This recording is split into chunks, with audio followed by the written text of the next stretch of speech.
There's a beautiful connection between Shabbat and the environment. When we think about the environment, especially today, in a world that is increasingly worried, and for good reason, about the consequences of global warming and climate change.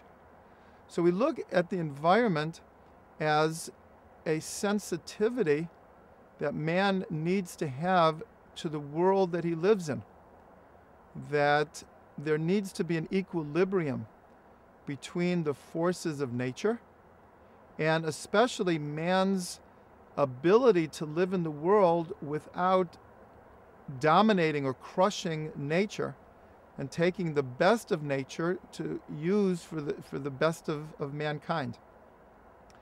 And so therefore we talk about the balance of nature, and especially the cycles of the seasons, of the tides. Rivers have their cycles, the oceans have their cycles, weather has its cycles, and to be very, very aware of these cycles. So if we take these ideas and apply them to the essence of what Shabbat is, we see a very beautiful thing, that we're told in the Torah we should work for 6 days and to rest on the seventh day. And this simple idea gives us a profound insight into how mankind should be living in the world that God created for it.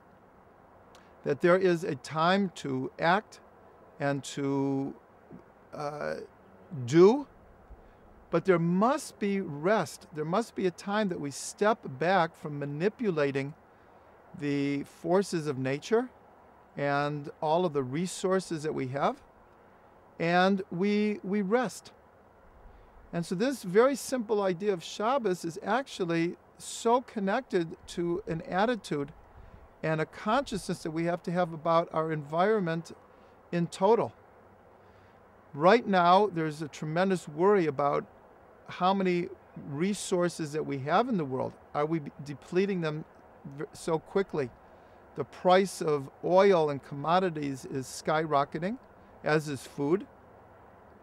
And we see that the lesson of Shabbos is, if you would think about it, for 24 hours a week, 1/7 of the week, and really if you add almost a half a day that people are mostly in their homes preparing for Shabbat, we're talking about almost a day and a half per week, which is what we would call a low-tech day.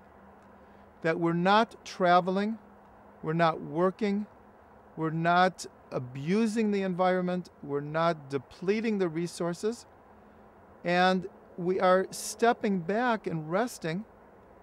And not just that, but we're enjoying and calculating an appreciation for the beautiful world that God has given us.